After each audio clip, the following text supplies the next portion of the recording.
In this episode of Gamer Report, there's still 5 days before the PlayStation meeting, but we're already starting to see leaked information. Leak. Footage from a cancelled Star Wars fighting game has emerged, but it seems that the force was not strong with this one. The top-selling book on Amazon isn't some teen romance novel. Actually, it's based on a video game that you may have heard of. All that and more coming up.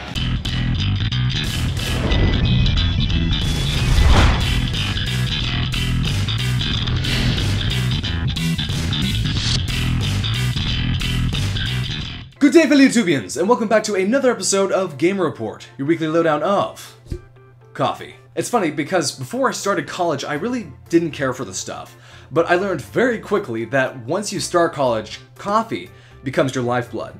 I mean, when you're tired, coffee. When you're bored, coffee. When you go on a date, coffee. It's amazing all the uses that coffee can provide. Coffee, I love you. Anyway, on to the gaming news. So, how many of you are fans of fighting games? You know, Street Fighter, Mortal Kombat, Soul Calibur? Yeah, in all honesty, I think I mentioned it in a previous Gamer Report, but I just never got into fighting games. Mostly because I could never remember the combos, especially the good ones. And the worst part was that when I'd try to play with random people or my friends, they would always remember the good combos. Come on.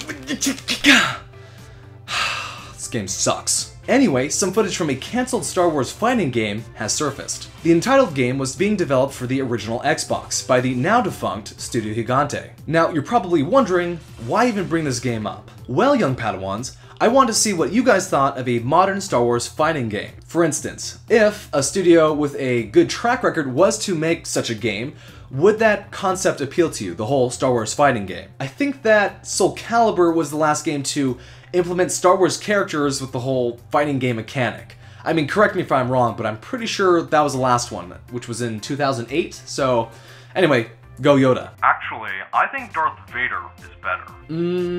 I don't think so. You can think whatever you want, but facts, they don't lie. They don't lie.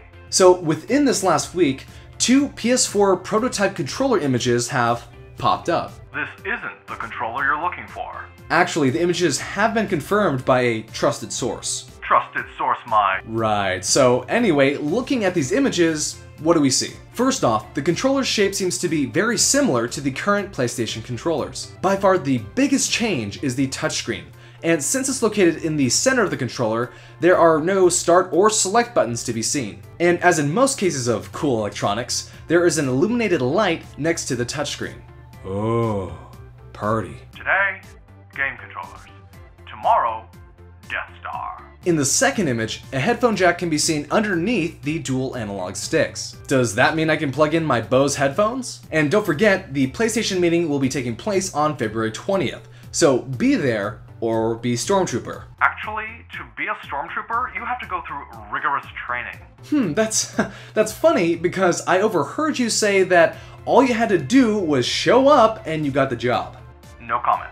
Alright, Pokemon addicts, get ready for something pretty cool. If you enjoy the Pokemon TV show and have either an iOS or Android device, then you should download the free Pokemon TV app. The app will include 50 fan-favorite and ad-free episodes, spanning from seasons 1 to 15. In addition, the app will be updated on a weekly basis. Pokemon? Ha! That was so early 90s. Psh, well, if you're comparing Pokemon to Star Wars, then in that case, Star Wars was so late 70s. Does the Pokemon franchise have its own religion?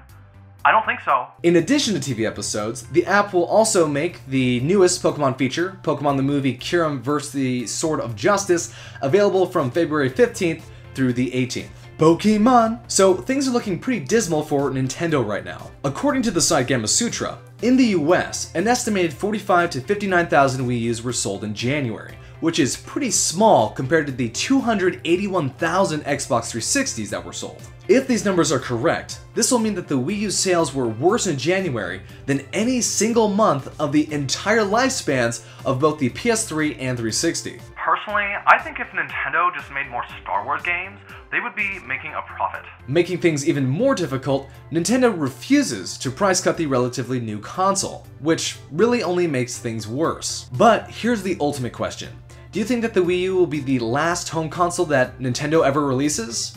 Let me know in the comments below. Now, believe it or not, Twilight isn't the best-selling book on Amazon, which is a big surprise, I know. Actually, the current best-selling book on Amazon is based on the loved world of Zelda. Yep, The Legend of Zelda Hyrule Historia, originally in Japanese, was released in English a few weeks ago, and has been the bestseller on Amazon since January 29th, which has been over a couple weeks. What? Why isn't a Star Wars book on top of the list? Lightsabers versus a guy with a weird hat? No competition. Along with Amazon's list, the New York Times has called Hyrule Historia the #1 hardcover book within the advice/miscellaneous category. In essence, the book has art, sketches, a history of Hyrule, and much more. So, in other words, it's a must-have for any Zelda fan. Alright everyone, well that wraps up this week's episode of Game Report. If you enjoyed this episode, or if you think that Stormtrooper should play a Zelda game, then please hit that like button, comment, and subscribe for more content. And until next time, this is funnyeehn, signing out. I don't get it. No one talks about Star Wars anymore. Well, people still do. It's just that, well, you know, there are other franchises out there. There are no other successful franchises out there. There are no other franchises out there. Hehe.